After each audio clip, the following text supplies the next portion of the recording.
नमस्कार. लोकसत्ता लाईव्हमध्ये आपल्या सर्वांचं स्वागत. या बातमीपत्रामध्ये दुपारी 4पर्यंत राज्यामध्ये देशामध्ये काय काय घडामोडी घडल्यात हे आपण जाणून घेणार आहोत.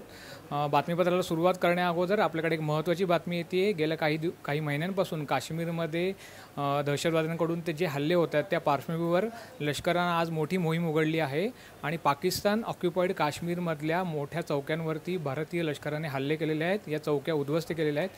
ही बातमी आपल्याकडे सर्वात महत्त्वाची म्हणून आपल्याकडे येते. यानंतर आपण जाणार आहोत पुढच्या बातमीकडं. बेळगाव प्रश्न हा सातत्याने गाजत असतो. बेळगाव संदर्भातल्या वेगवेगळ्या बातम्या आपल्याकडे सातत्याने येत असतात. त्या बेळगाव प्रश्नावरनं काल जे घडामोडी घडल्या की बेळगावमध्ये तुम्ही जर का जय महाराष्ट्र म्हटलं तर तुमचं जे काही पद आहे ते पद रद्द करण्यात येईल असा तिथे ठराव करण्यात आला. त्या पार्श्वभूमीवर त्याची जी प्रतिक्रिया आज कोल्हापूरमध्ये उमटल्या आहेत त्या काय आहेत ते आपण जाणून घेणार आहोत. माझा सहकारी नंदकुमार याच्याकडून. नंदकुमार. बेळगावमध्ये काल जे कर्नाटकचे नगरविकास मंत्री आहेत बेग यांनी जय महाराष्ट्र सार्वजनिक कार्यक्रमांदरम्यान स्थानिक स्वराज्य संस्थांच्या प्रतिनिधींनी म्हणजेच नगरसेवक वगैरे अशा व्यक्तींनी जर जय महाराष्ट्र अशी घोषणा दिल्यास त्यांचं जे पद आहे ते रद्द करण्यात येईल अशी घोषणा केली होती. अशी एक प्रकारे ती धमकीच होती. सीमा भागातील जे मराठी भाषिक आहेत त्यांची गळचेपी करण्याचा प्रयत्न नेहमीच कर्नाटक सरकारकडून केला जातो आणि बेग यांनी असं वक्तव्य करून मराठी भाषिकांचा आवाज दाबण्याचा प्रयत्न केला.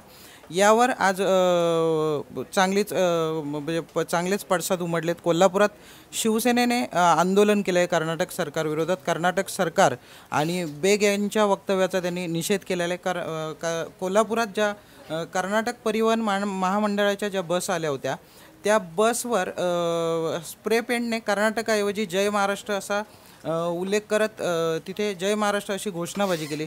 शिवसेनेचे पदाधिकारी आक्रमक झाले होते आणि जी कर्नाटक सरकारकडून जी नेहमीच मराठी भाषिकांची जी गळचेपी केली जाते त्याला हे शिवसेनेने दिलेलं हे चोख प्रत्युत्तरच आहे असं म्हणता येईल. नक्कीच.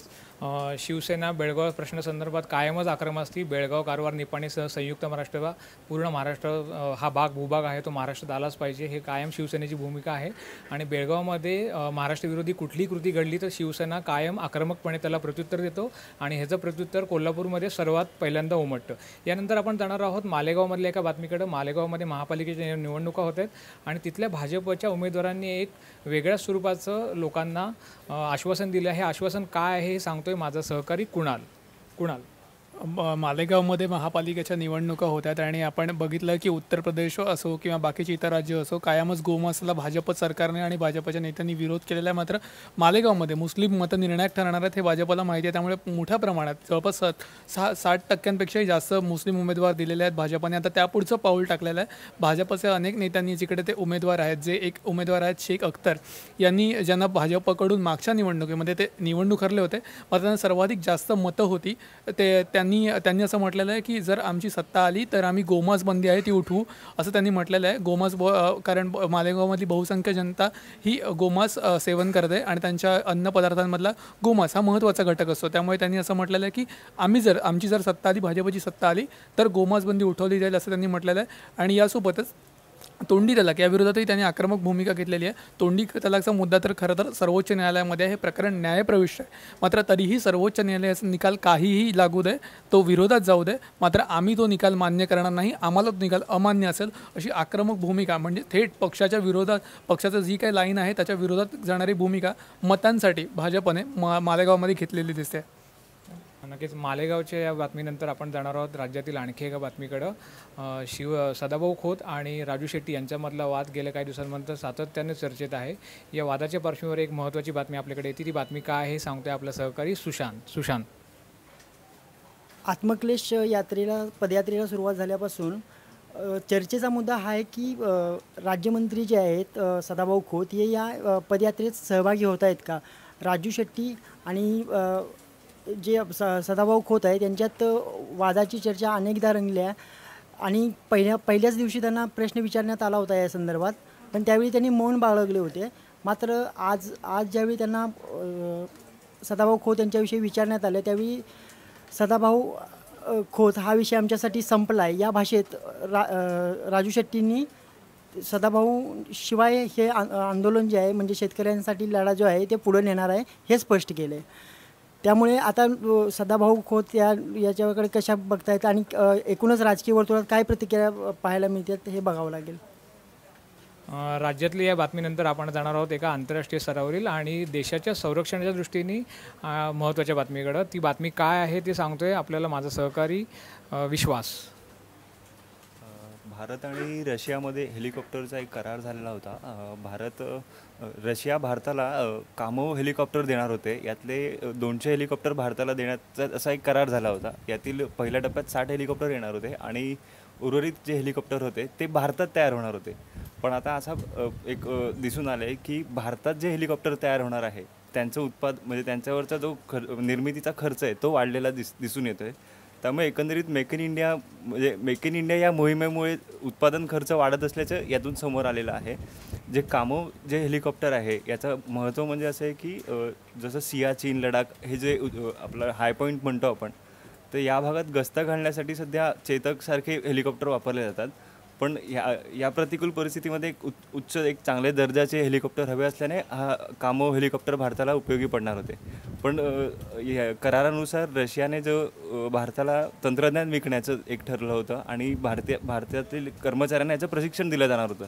त्यामुळे याची उत्पादनाचा खर्च वाढल्याचं या करारातून समोर येतं आहे. कामो हे हेलिकॉप्टरची निर्मिती जर का भारतात करायची म्हटली त्याचा खर्च अधिक आहे. इंडिया टुडे यांनी हे वृत्त दिलेलं आहे. हे वृत्त तुम्ही आमच्या साईटवरही अधिक प्रमाणात बघू शकता. यानंतर आपण जाणार आहोत अरुंधती राव यांच्या संदर्भात एका बातमीकडं. खासदार परेश रावल यांनी अरुंधती राव यांच्या विरोधात एक काल वादग्रस्त ट्विट केलं होतं. त्या ट्विटच्या पार्श्वभूमीवर अरुंधती राव यांनी आज प्रतिक्रिया दिली आहे. ती प्रतिक्रिया काय आहे हे सांगते माझी सहकारी सायली.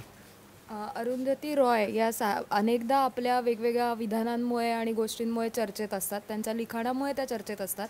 खासदार आणि अभिनेते परेश रावल यांनी नुकतंच एक विधान केलं होतं की लष्कराच्या जीपला दगडफेक करणाऱ्यांऐवजी अरुंधती रॉय यांना लावायला हवं होतं. तर या विधानावर बऱ्याच ट्विटरवर बऱ्याच मोठ्या प्रमाणात चर्चा झाली होती. खूप जणांनी त्याला लाईक केलं होतं आणि त्याच्यावर अनेक जणांनी टीकाही केली होती. तर या संदर्भात आज अरुंधती रॉय यांनी असं ट्विट केलं आहे की मला या संदर्भात काही बोलायचं नाही आहे. इतका वेळ माझ्याकडे नाही आहे की मी या विषयात काही बोलू शकेन. त्यामुळे या विषयावर पडदा पडण्याची शक्यता आहे असं दिसतंय. नक्कीच अरुंधती रॉय यांनी अत्यंत समंजसपणे या विषयावर मला काही बोलायचं नाही असं सांगून हा विषयावरती पडदा टाकण्याचा प्रयत्न केला आहे. यानंतर आपण जाणार आहोत मानसकडं. राज्यसभेच्या निवडणुका पुढच्या महिन्यात होणार होत्या पण त्या केंद्रीय निवडणूक आयोगाने स्थगित केल्यात. तर ही काय बातमी हे सांगतोय आपल्याला माझा सहकारी मानस. राज्यसभा निवडणुका याच्या आधी 8 जूनला होणार होत्या पण त्याला निवडणूक आयोगाने आता स्थगिती दिलेली आहे आणि ही स्थगिती ह्याच्यानंतर या निवडणुका कधी होतील या संदर्भात सध्या तरी काही खुलासा केला गेलेला नाही आहे निवडणूक आयोगाकडनं. राज्यसभेतलं संख्याबळ आपण बघितलं तर त्या ठिकाणी काँग्रेस काही प्रमाणात अजूनही आपलं संख्याबळ टिकवून आहे. काही प्रमाणात भाजपला वरचढ आहे असंच दिसून येते.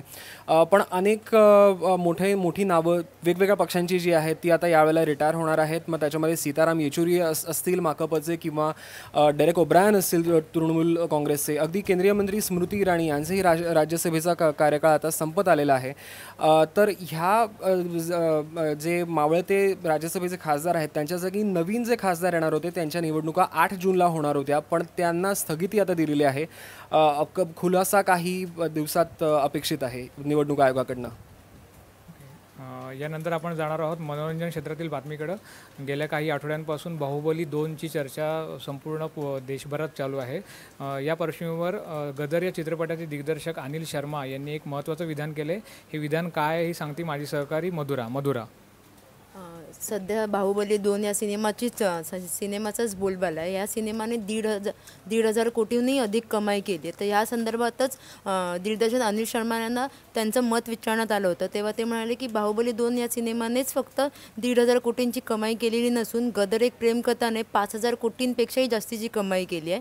कारण की 2001मध्ये जेव्हा गदर सिनेमा प्रदर्शित झाला होता तेव्हा तो फक्त 25 रुपयांच्या तिकिटांनी विकला गेलेला होता. मग तर तेव्हाच्या पैशांचं जर आत्ता मूल्यांकन करायचं म्हटलं तर ते 5,000 कोटींहूनही अधिक होईल. त्यामुळे बाहुबली 2 या सिनेमाने काही फार मोठा विक्रम केलेला आहे असं ते मानत नाही आहेत. नक्कीच. म्हणजे हल्ली चित्रपटांनी व्यवसाय किती केला हे जास्त महत्त्वाचं ठरतं. चित्रपटाची कथा, पटकथा, संवाद, चित्रपटातील दृश्य, VFX यापेक्षा सुद्धा चित्रपटांनी व्यवसाय किती केला, बॉक्स ऑफिसवर किती पैसे कमवले हेच कायम चर्चेत असतं. यानंतर आपण जाणार आहोत मनोरंजन क्षेत्रातील दुसऱ्या एका बातमीकडं. कान फिल्म फेस्टिवल सध्या फ्रान्समध्ये सुरू आहे. या फिल्म फेस्टिवलमध्ये काय काय घडामोडी घडतात हे सांगते माझी सहकारी सायली. सादत हसन मंटो हे जे लेखक आहेत त्यांच्या जीवनावर आता एक चित्रपट येणार आहे प्रेक्षकांच्या भेटीला आणि त्याच्या पोस्टरचं अनावरण झालं आहे. आपण बघू शकतो की हा पोस्टर जो आहे तो इकडे प्रदर्शित करण्यात आला आणि या पोस्टरमध्ये एखाद्या वहीचं जुनं पान असतं त्याप्रमाणे दाखवण्यात आलं आहे आणि सादत हसन मंटो यांचा फोटो आहे, त्यावर ओरखडे आहेत. एकंदर सादत हसन मंटो यांची लेखनशैली पाहिली तर त्यांना बऱ्याच सामाजिक विरोधही त्यांना सहन करावा लागला होता आणि तोच विरोध या ओरखड्यामधूनही आपल्याला त्या विरोधाची अनुभूती होते असं म्हणायला हरकत नाही आहे. तसंच उर्दू कॅलिग्राफीसुद्धा आपल्याला या पोस्टरवर पाहायला मिळते. नंदिता दास दिग्दर्शित हा जो चित्रपट आहे तो सर्वात महत्त्वाचा असणार आहे कारण नवाजुद्दीन सिद्दीकी याच्यामध्ये सादत हसन मंटो ही महत्त्वाची भूमिका साकारतो आहे. त्यासोबतच टेलिव्हिजन अभिनेत्री रसिका दुग्गल ही मंटो यांच्या पत्नीच्या भूमिकेत आपल्याला दिसणार आहे. 1940 दरम्यानचा काळ या चित्रपटामध्ये साकारण्यात आला आहे, त्याच्यामुळे हा चित्रपट महत्त्वाचा असणार आहे. या व्यतिरिक्त कान फिल्म फेस्टिवलमध्ये प्रियांका चोप्राची सिक्कीमी चित्रपटांमध्ये निर्मिती असणाऱ्या एका चित्रपटाचाही पोस्टर लॉन्च करण्यात आला आहे. आपण पाहू शकतो तिने इंस्टाग्रामवर शेअर केला आहे हे पोस्टर. पाहुणा नावाचं चित्रपट आहे, त्या चित्रपटाचा हे पोस्टर आहे. त्याच्यामुळे आता नंतर मराठी, पंजाबी आणि आता सिक्कीमी चित्रपटसृष्टीतही प्रियांका चोप्रानं निर्मिती क्षेत्रात पदार्पण केलं आहे आणि तिच्या पर्पल पेबल पिक्चर्स ही जी निर्मिती संस्था आहे त्याच्या अंतर्गत हा चित्रपट प्रेक्षकांच्या भेटीला येणार आहे. त्याच्यामुळे अशा कानमध्ये सध्या बऱ्याच घडामोडी पाहायला मिळतं आणि बॉलिवूडचा एक वेगळा ठसा इथे उमटल्याचं पाहायला मिळतं. IPLच्या 10व्या पर्वाचा रविवारी समारोप झाला. मुंबई इंडियन्सनी तिसऱ्यांदा हे पर्व जिंकलेलं आहे. या विजयानंतर म्हणजे पुणे सुपर जायंट्सवरच्या विजयानंतर मुंबई इंडियन्सचा संघ पुन्हा एकदा चर्चेत आला. या संघाचं नेतृत्व करणारा रोहित शर्माही सध्या चर्चेत आहे. रोहित शर्मा संदर्भातली एक बातमी मला सांगतोय मोरेश्वर काय बातमी? मुंबई इंडियन्सने तब्बल तिसऱ्यांदा IPLचं जेतेपद पटकावलं आणि हा पराक्रम केलेला आहे. तर मुंबई इंडियन्सचा कर्णधार रोहित शर्मा याच्या नेतृत्व गुणांबाबत आता सध्या खूप चर्चा केली जाते आणि त्याला भारतीय संघाचं नेतृत्व दिलं जावं अशी एकंदर चर्चा असताना असं म्हटलं जातं आहे. परंतु या बाबतीमध्ये आता रोहित शर्माला जेव्हा याबाबत विचारण्यात आलं तेव्हा त्यांनी पूर्णपणे नाकारलं. ही माझ्यासाठी खूप मोठी गोष्ट आहे की मुंबई इंडियन्सने तिसऱ्यांदा हा जो चषक आहे तो पटकावला असला तरी भारतीय संघाचं नेतृत्व करणं ही खूप दूरची गोष्ट आहे आणि या खूप दूरच्या गोष्टींचा मी विचार करत नाही. पण जर संधी चालून आली तर मी त्याचा दोन्ही हातांनी स्वीकार करेन आणि नक्कीच भारतीय संघाचं नेतृत्व करेन असं तो म्हणाला आहे. परंतु सध्याच्या परिस्थितीनुसार म्हणजे महेंद्रसिंग धोनीने कसोटीमधून निवृत्ती घेतल्यानंतर त्यानंतर लागोपाठ नंतर पुढे वन डे आणि T20 संघाचं कर्णधारपद देखील स्वतःच तो पायउतार झाला होता. त्यानंतर विराट कोहलीकडे तिन्ही संघांचं सध्या नेतृत्व देण्यात आलं आणि BCCIच्या सध्याच्या पॉलिसीनुसार तिन्ही संघांचं नेतृत्व हे एकाच व्यक्तीकडे असावं. या योजनेनुसार रोहित शर्माला तरी सध्या T20 संघाचं कर्णधारपद दिलं जाईल अशी याची शक्यता मात्र तितकीच कमी आहे. परंतु नक्कीच रोहित शर्मानं आपल्याचे नेतृत्व गुण हे सिद्ध करून दाखवले आहेत एवढं मात्र खरं आहे. तर ह्या होत्या 4 वाजेपर्यंतच्या महत्त्वाच्या बातम्या. गेल्या काही दिवसांपासून आम्ही 4 वाजता हे बुलेटिन तुमच्यापर्यंत घेऊन येतोय. हे बुलेटिन तुम्ही बघताय, तुमच्या प्रतिक्रिया आम्हाला फेसबुकच्या माध्यमातून कळत आहेत. तुम्ही आम्हाला प्रतिक्रिया @expressindia.com या मेल ID वरही तुमच्या प्रतिक्रिया कळवू शकतात. अधिक बातम्यांसाठी लॉग ऑन करा लोकसत्ता.com.